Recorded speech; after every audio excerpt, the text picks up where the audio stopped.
안녕하세요. 사회단 1점도 깎이지 않은 비법 전수 단비완소쌤 박주입니다. 네, 우리 친구들, 우리 이제 12단원의 두 번째 이야기를 시작하려고 해요. 지난 시간에 비해서 훨씬 더 짧고 굵게 정리할 수 있는 내용이고요. 두 번째 중단원, 한국 사회 변동의 최근 경향에 대해서 한번 살펴볼게요. 첫 번째 주제부터 확인하죠.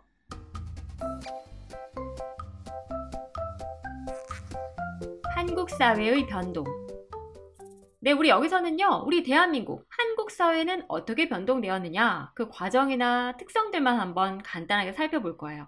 먼저 우리 변동 과정을요, 선생님이 경제적인 부분과 정치적인 변동을 나누어서 한번 살펴볼 건데, 사실, 대한민국이 많은 외국인들이 이렇게 이야기해요. 대한민국 참 단기간에 빠른 속도로 산업화를 이뤄냈고, 한강의 기적이라고 불릴 만큼 엄청나게 빠른 속도로 산업화와 함께 사회 변동이 일어났다라고 이야기를 해요.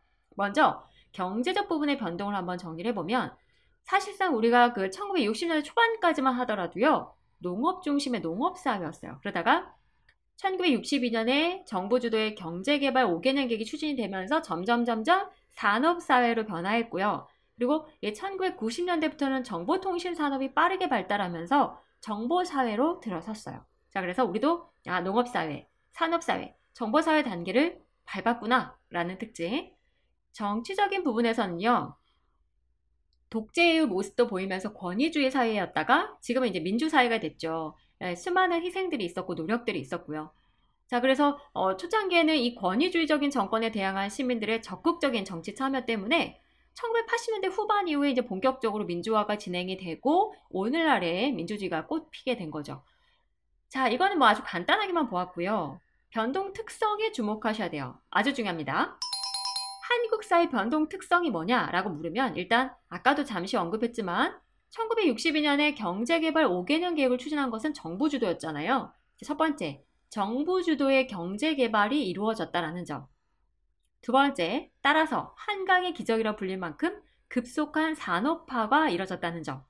사실요, 이 서구 사회는 오랜 기간 동안 산업화가 진행이 돼요. 산업혁명 이후에. 근데 우리나라는 불과 한 4, 50년 사이에 아주 급속하게 산업화가 진행이 되고요. 이에 따른 급격한 사회 변동이 있게 돼요. 그러니까 특징을 보면은 정부 주도의 경제 개발, 급속한 산업화, 급격한 사회 변동 이렇게 연결을 해볼 수가 있어요. 자, 근데 그 안에서 문제점들이 많이 드러났어요. 왜냐면 우리가 그때는 너무 힘들었어요, 우리 친구들은. 초창기에 너무 힘들어가지고 6.25 전쟁 이후에는 정말 세계 최대 빈국에 들어갈 정도로 너무너무 힘들었어요. 그래서 우리 그러면 지금 빠른 경제 성장을 해야 되니까 특정 지역을 중심으로 좀 해보자. 이러다 보니까 지역 간의 불균형이 심화돼 버렸고요. 또 어쩔 수 없는 자본주의 모순이죠. 빈부격차. 그리고 세대 갈등. 갑작스럽게 사회가 확 변해버리니까 세대 간에 너무 다른 사회에서 살고 있는 거예요. 갈등, 그리고 가치관의 혼란. 이런 문제들이 발생하게 됐어요. 자, 우리 지금 무엇을 정리하면 한국 사회 변동 특성만 정리했을 뿐이에요. 근데 첫 번째 주제가 마무리됐어요. 두 번째 주제 확인하러 가죠. 저출산 고령화. 네, 우리 친구들 낮을 저에 높을 고예요. 저출산 고령화예요. 그러니까 최근에 우리 사회가 저출산 고령화 사회로 변화하고 있는데요. 의미부터 한번 정리해 봅시다. 저출산. 출산율이 낮아지고 있다는 거예요. 그러니까 태어나는 아이의 수가 줄어들고 있다는 거예요. 고령화는 뭐냐? 전체 인구 중에서 65세 이상의 노인 인구 비율이 높아지고 있는 현상. 그러니까 노인 인구의 비중이 지금 굉장히 높아지고 있다. 이렇게 보시면 돼요. 원인이 뭐냐? 일단 저출산의 원인 뭐가 있을까요? 과거와 달리 여성들이 사회 진출을 하게 됐어요. 그러니까 사회에서 진출해서 각각의 몫을 하고 살아가고 있다 보니까 아이를 굳이 낳아야 되나? 결혼도 늦어지게 됐고 또 결혼을 했더라도 대부분이 맞벌이 부부고 너무 바쁘고 이제 아기를 낳으면 굉장히 부담이 커지기 때문에 아기를 낳지 않으려고 하는 거죠. 그리고 우리나라 이 교육열 대단하죠. 자녀를 키우는 것에 있어서도 비용이 굉장히 많이 들어가는데 교육비도 만만치 않아요. 그래서 자녀 양육비, 교육비에 대한 부담이 증가했고요. 아까도 얘기했지만 독신 가구가 증가하고 또 이 결혼 연령이 상승해서 늦게 결혼을 하는 거죠. 그러다 보니까 노산 문제 때문에 또 좀 출산을 기피하고. 그러면 고령화의 원인은 뭐가 있을까요? 과거에 비해서 의료기술이 발달했죠. 그리고 생활 수준도 향상이 됐고요. 일단은 의료기술이 발달하니까 난치병이나 불치병, 이거 해결할 수 있게 됐죠. 생활 수준이 향상되고 충분한 영양을 공급받을 수 있게 되었고, 자, 그러면서 평균 수명이 증가한 거예요. 그래서 사실 선생님이 지금 강의를 진행하는 시점을 보면은 남자의 경우에는 한 79세에서 80세, 여자는 한 85세? 이게 평균 수명이에요. 근데 합치면 평균 한 82세? 요즘 100세 시대라는 말까지 할 정도잖아요. 이처럼 평균 수명이 증가하다 보니까 고령화 사회가 되었어요.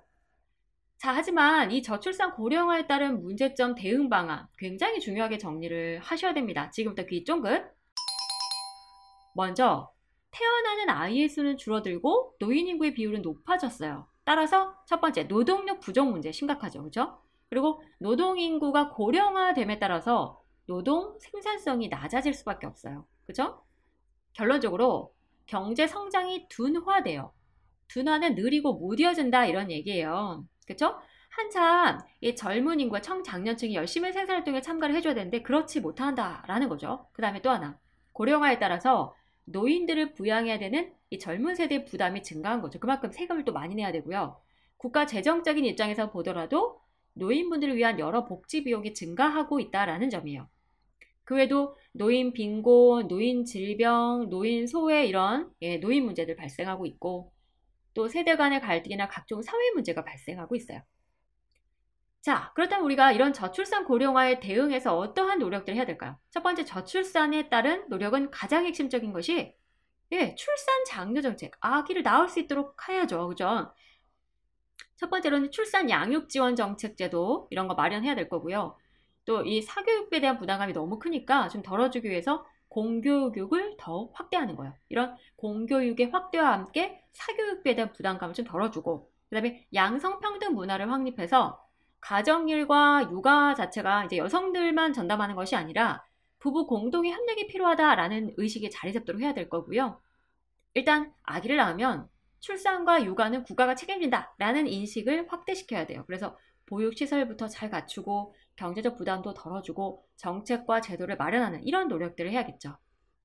또 한편에서 이 고령화에 따른 대응 노력 어떤 것들이 있을까요? 그렇죠. 노인분들을 위한 일자리를 제공하고 또 노인 편의시설을 더욱더 양로원 등도 확충해주고 다양한 전문 병원도 마련해주고 그 다음에 실버 산업을 확대해요. 실버 산업이 뭐냐면요.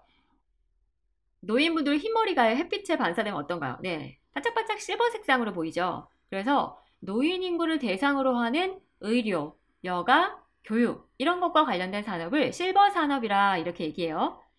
자, 이런 실버 산업을 확대하고요. 또 노인분들은 평생 오랫동안 생산활동에 참여하시고 이래저래 살아오시면서 곳곳이 아프단 말이에요. 이 의료 서비스를 통해서 건강을 보장해주는 노력 이런 것들이 필요하겠죠. 그죠? 여기까지 저출산 고령화에 대한 내용들 살펴보았습니다. 자, 이제 오늘의 마지막 주제 확인하러 가죠.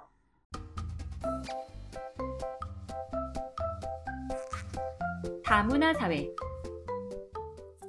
네, 우리 사회가 다문화 사회로 변화하고 있어요. 다문화 사회 어디서 많이 들어봤어요? 만을 다짜입니다. 자, 다문화 사회는요, 한마디로 한 사회 안에서 서로 다른 인종과 다양한 문화가 공존하고 있는 사회를 말해요. 우리가 뭐 텔레비전의 다양한 프로그램들 안에서도요, 외국인 출연자들 쉽게 볼 수 있어요. 그죠? 왜 이렇게 다문화 사회가 됐을까요? 원인은 뭐 동남아시아, 중국 등지에서 외국인 근로자가 많이 들어왔죠. 이거는 이제 아무래도 임금 차이가 크다 보니까 우리나라 쪽 임금이 훨씬 많죠. 그리고 뭐 국제 결혼이 증가했어요. 예전에는 막 캄보디아 여성과 우리 농촌 총각이 결혼해서 막 이런 번호들이 굉장히 많았지만 지금은 그런 일 너무 많고요. 이 북한 이탈 주민들도 증가하게 되면서 다문화 사회가 되었어요. 자, 이제 다문화 사회 영향도 한번 정리해보죠. 일단 국내에 노동력이 부족한 그 산업이 좀 있어요. 우리가 3D 업종이라고 표현하는데 힘들고 더럽고 위험한 그런 제조업이나 광업, 건축업 이런 부분에는 굉장히 노동력이 부족한데 사람들이 다 이런 일 안 하려고 하거든요. 근데 이 외국인 근로자들이 와가지고 이 3D 업종이 투입이 되는 거예요. 그러다 보니까 그쪽에 부족한 인력난을 해결하고 있고 저렴하고 풍부한 노동력을 제공해주고 있죠. 그래서 이제 국내 노동력 부족 문제 해결에 좀 기여를 하고 있다라는 점과 우리 사회 문화가 굉장히 다양화됐어요. 그러니까 그들 때문에 다양한 문화가 들어왔잖아요. 하지만 문제점도 있어요. 일단 다양한 유형의 갈등이 생기고 있는데 이제 그들과 우리는 문화도 다르고 가치관도 달라요. 그러다 보니까 갈등이 자꾸 일어나고 또 그 건너온 이주민에 대해서 우리 사회가 바라다보는 눈 자체가 편견을 갖고 있다는 거죠. 그리고 차별도 곳곳에서 발생하고 있어요. 그리고 이게 언어가 다르다 보니까 이주민들이 우리 사회에 적응하는 게 쉽지 않아요. 그리고 이 이주민들에 대한 인권 침해가 곳곳에서 발생하고 있고 예전에 모 프로그램에서요. 이 외국인 근로자 특집 방송을 한번 한 적이 있었어요. 아주 유명한 프로그램에서. 가지고 이제 한국에 건너온 지 3년이 됐는데 캄보디아에 있는 부모님을 만날 수가 없는 거예요. 왜냐면 지금은 돈을 더 벌어야 되는 시기고 한번 다녀오면 또 경제적 타격도 크고 그래서 버는 족족 다 캄보디아 본가로 보내고 있는 그런 상황인데 얼마나 가족들이 보고 싶겠어요. 그래서 그 프로그램에서 깜짝 선물로 가족들이 갑자기 방문해가지고 눈앞에 서 있는 그 모습을 연출을 한 거죠. 울고 보고 난리가 났어요. 그런데 시청자 게시판에 뜻밖의 반응이 보이기 시작했어요. 저들 때문에 내가 일자리를 잃었다. 그래서 외국인과 내국인 간의 일자리 경쟁이 시청자 게시판에 고스란히 담긴 거예요. 이런 문제도 생길 수 있다는 거죠. 자, 그리고 이 이주민을 위한 다양한 대책들을 마련하는 과정에서요, 사회적 비용이 점점 많이 들어가고 있다는 부분. 이게 이제 다문화 사회의 문제점이에요. 자, 이제 대응 방안을 보도록 할게요. 이렇게 다문화 사회가 되고 있는데 단일 민족 관념을 이제 탈피를 해야죠. 그러니까 이주민을 우리 사회 구성원으로 이제 인정하는 태도가 필요하고요. 그리고 그들의 문화를 이해해야죠. 너무나 우리 중심적으로 자문화 중심적이고 또 그들의 문화를 밀어내는 배타적인 태도를 버리고요. 문화 상대주의적 태도로 그들의 문화를 존중할 필요가 있을 거예요. 이렇게 서로 다르구나. 서로 다른 문화적 차이를 존중하는 자세 필요할 거고요. 또 외국인 근로자의 근로 여건 개선 등등을 위한 다양한 법과 제도 마련해야 될 거고요. 무엇보다 다문화 교육을 확대해야겠죠. 그러니까 다양한 나라에서 온 학생들이 우리 아이들과 동등한 교육적 기회를 얻고 또 서로의 문화를 이해할 수 있도록 돕는 다양한 교육들이 이루어져야 될 거예요. 자, 여기까지 우리 다문화 사회 특징까지 살펴보면서 한국 사회 변동의 최근 경향, 크게 변동 특성과 저출산 고령화, 다문화 사회까지 살펴보았습니다. 자, 오늘 내용 다시 한번 되돌아보죠. 우리는 오늘 12단원 두 번째 중단원 한국 사회 변동의 최근 경향에 대해서 정리해 보았어요. 첫 번째로 한국 사회 변동 과정과 특성을 정리했는데요. 한국 사회는 1960년대 초반까지 농업사회였다가 1960년대 초반 이후 산업사회로 들어섰고요. 1990년대 들어서서 정보사회로 변화했어요. 정치적으로 권위주의 사회가 민주사회로 변화했고 변동을 이끌었던 특성 중에 첫 번째는 정부 주도의 경제 개발이 이루어졌다는 점, 한강이 기적으로 불릴 만큼 급속한 산업화와 급격한 사회 변동이 있게 됐죠.